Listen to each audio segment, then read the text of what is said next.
નમસ્કાર મિત્રો, હું પ્રોફેસર પ્રયત્કર કાનાડિયા. આજે વાત કરીશ આંખો બંધ અને ખુલ્લું મન. આંખો બંધ અને ખુલ્લું મન. મિત્રો, એવા દુનિયામાં કેટલાય માણસો પડ્યા છે કે જે આંખો એમની બંધ હોય છે, પણ એમની વિચારવાની શક્તિ, એની સમજણ શક્તિ, એમનું ડાયપણ, એમનું જ્ઞાન, એમના નોલેજની આપણે વાત કરીશું, આ કોઠા સૂઝની વાત કરીશું. તો આવી વ્યક્તિઓ જબરજસ્ત ઊંચા કક્ષાની હોય છે. એમની સમજણ પણ વિશિષ્ટ પ્રકારની હોય છે. આજે હું વાત કરીશ આંખો બંધ અને ખુલ્લું મન.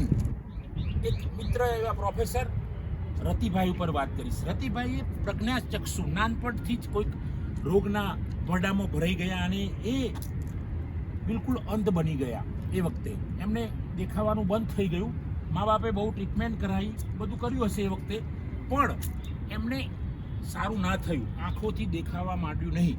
એટલે ભણવામાં પણ એમને ખૂબ મોડું થયું અને રતિલાલને ભણવા માટે ખૂબ મોડે મૂકવામાં આવ્યા.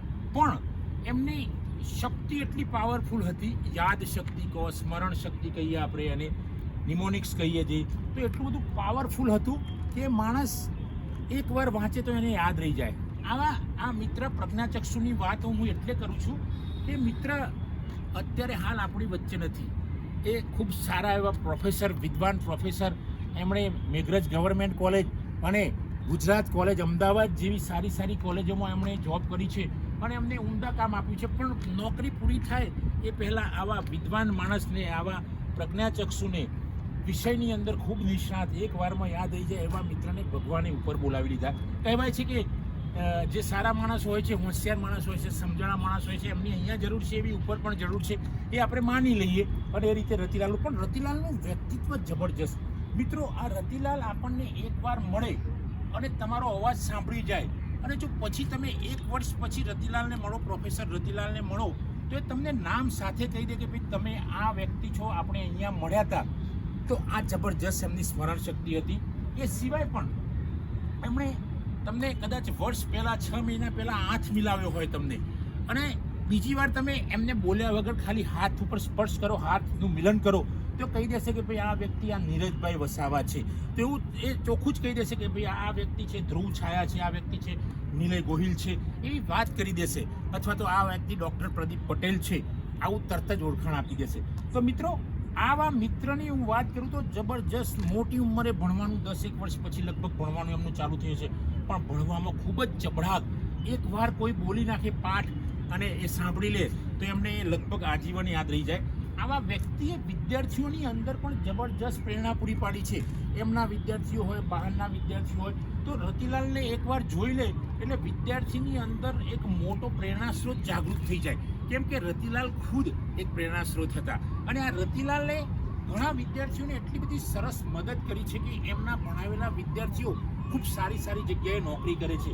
મિત્રો, આ પ્રજ્ઞાચક્ષુ મિત્ર જે અત્યારે હાલ નથી, સ્વર્ગસ્થ રતિલાલની હું વાત એટલે કરી રહ્યો છું કે આ મિત્રના જોડે એક મોડાસા નજીક ટિંટોઈ ગામના વતની, એ વખતે કોઈ સાધન સામગ્રી નહીં, એ વખતે કોઈ પ્રત્યાયનના સાધનો નહીં, અને પોતે બ્લાઇન્ડ, પ્રજ્ઞાચક્ષુ, છતાંય પણ ક્યારેય હિંમત નથી હારી. મનથી ક્યારેય એમને હિંમત નથી હારી, ઇવન શરીરથી પણ ક્યારેય હિંમત નથી હારી. અને આ વ્યક્તિ ભણવામાં લાગેલા રહ્યા, કોલેજ કરી, માસ્ટર કર્યું, અને એમના વિષયની અંદર ખૂબ પાવરદાર થઈ ગયા. અને તમે એમને કોઈ પણ વિદ્યાર્થી અથવા તો કોઈ એનો સાઇટેડ પર્સન હોય અને એકવાર વાંચી લે તો રતિલાલને તરત જ યાદ રહી જાય. અને ક્લાસમાં એટલી જબરજસ્ત વાર્તા કરે કે વિદ્યાર્થીઓ એમના ક્લાસમાંથી બહાર જવાનું નામ ના લે અને એમની વાતોમાં, એમના લેક્ચરમાં તરબોળ થઈ જાય.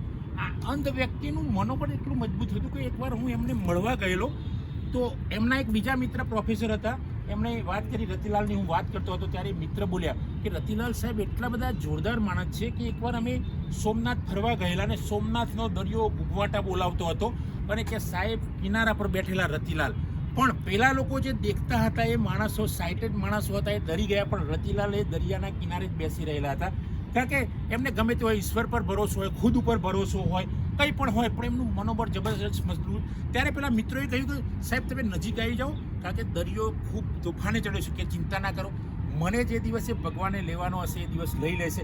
મિત્રો, આ જબરજસ્ત મનોબળ કહેવાય. એક માણસ જે પ્રજ્ઞાચક્ષુ માણસ જે દરિયાના પાણીને જોઈ શકતો નથી, ખાલી એનો અવાજ સાંભળી શકે છે, એવો માણસ દરિયાની નજીક અથવા તો કિનારા પર બેઠો છે અને સોમનાથનો દરિયો ઘૂંઘવાટા મારી રહ્યો છતાંય ડરતો નથી. તો આ વ્યક્તિના વિશે હું એટલે વાત કરી રહ્યો છું કે આ ઘૂંઘવાટાવાળા દરિયા તોફાની દરિયા કિનારે બેઠેલો રતિલાલ, પ્રોફેસર રતિલાલ, જો આ મારા વક્તવ્ય પરથી કોઈ વિદ્યાર્થી આ વક્તવ્યને જોશે, કોઈ યુવાન જોશે તો એ ખૂબ આગળ વધી જશે, કારણ કે રતિલાલનું જીવન ખુદ પ્રેરણા સ્ત્રોત હતું. રતિલાલ ખુદ એક પ્રેરણા સ્ત્રોત હતા. મિત્રો, કોઈ આઈએએસ, આઈપીએસ અથવા તો કોઈ પણ કોમ્પિટિટિવ એક્ઝામની તૈયારી કરતા હોય, ગૌણ સેવા, જીપીએસસી અથવા તો કોઈ મેડિકલમાં હોય, કોઈક સારી MBA કરતું હોય, કોઈક સારી પદવી મેળવી રહી હોય, CA કરી રહી હોય, કોઈ CS કરી રહી હોય, તો આવા મિત્રોએ આ વિડીયો ખાસ જુઓ, કારણ કે જો આપણે તો દેખતા હોઈએ તોય આપણે એક સરનામાંથી બીજા સરનામે જતાં આપણને મુશ્કેલી રહી છે. જ્યારે આ પ્રજ્ઞાચક્ષુ વ્યક્તિ આખી જિંદગી એક લાકડી લઈને, સ્ટીક લઈને એકલો ફર્યો છે. મિત્રોએ સહકાર આપ્યો હશે, કિરીટભાઈ જેવા મિત્રો છે, બાબુલાલ જેવા મિત્રો છે, એમને સહારો આપ્યો છે, ડૉક્ટર બ્રિજેશ કુમાર જેવા, પણ મિત્રોની મદદ કેટલી સામાન્ય, પણ એના કરતાં એ વધારે સામે મદદ કરે એવું વ્યક્તિત્વ, અનમોલ વ્યક્તિત્વ હતું રતિલાલનું. અને મિત્રો, એ કોઈ વિદ્યાર્થીને તકલીફ હોય, કોઈ વિદ્યાર્થીને જરૂર હોય તો એ માણસ તરત જ દોડી આવતો ને વિદ્યાર્થીને મદદ કરતો. મિત્રોમાં પણ એની એટલી બધી ઊંચી કક્ષાની ભાવના હોય કે કોઈ પણ મિત્ર મળી જાય તો એક પ્રજ્ઞાચક્ષુ વ્યક્તિ એનો સાદ સાંભળીને એ દોડી આવે અને એ પણ સામે સૂર આપે. એવા રતિલાલ વ્યક્તિત્વ એટલા અંશે ઊંચું હતું કે એ વિદ્યાર્થીઓ અથવા તો કોઈ મોટા માણસો એમને મળે, અત્યારે તો આપણે મળી નથી શકીએ, ઉપર જો એ વખતે રતિલાલને કોઈ મળે તો ખરેખર નવી પ્રેરણાનું ઝરણું લઈને આવે, રતિલાલ પાસેથી કંઈક નવા વિચારો લઈને આવે, નવી સૂઝ લઈને આવે, નવું જ્ઞાન લઈને આવે. એવા મારા મિત્ર આ ટિંટોઈ ગામના વતની છે, હતા એમ કહીએ તો બી ચાલે, છે એમ કહીએ તો બી ચાલે, બંને બાબતો ચાલે એવી છે. પણ આ મિત્ર સમાજની અંદર દરેક સમાજના વિદ્યાર્થીઓને ખૂબ મદદ કરી છે. દરેક ધર્મ, કોઈ ધર્મ, નાતી, જ્ઞાતિ ભાવ એમનામાં નહોતો. દરેક માટે સરખું ફૂલ જેવી સુગંધ આપી છે એમને, પાણી જેવી, જેમ જર નદી, સાબરમતી નદી વહેતી હોય અને દરેકને પાણી પીવાની પરવાનગી આપે છે. પરવાનગી આપતું નથી, પી લો તમે તાર પાણી, એવું રતિલાલનું વ્યક્તિત્વ હતું કે દરેક આ રતિલાલના પ્રેરણાના કાંઠે, પ્રેરણાના ઝરણાના કાંઠે આવીને કોઈ પણ એ ઝરણાનું અંજલિ લઈ શકતું હતું, એ ઝરણાને પી શકતું હતું, એ ઝરણાને માણી શકતું હતું, એ ઝરણાનો ઉપયોગ કરી શકતું હતું. એવું આ પ્રેરણાત્મક ઝરણું એટલે રતિલાલ.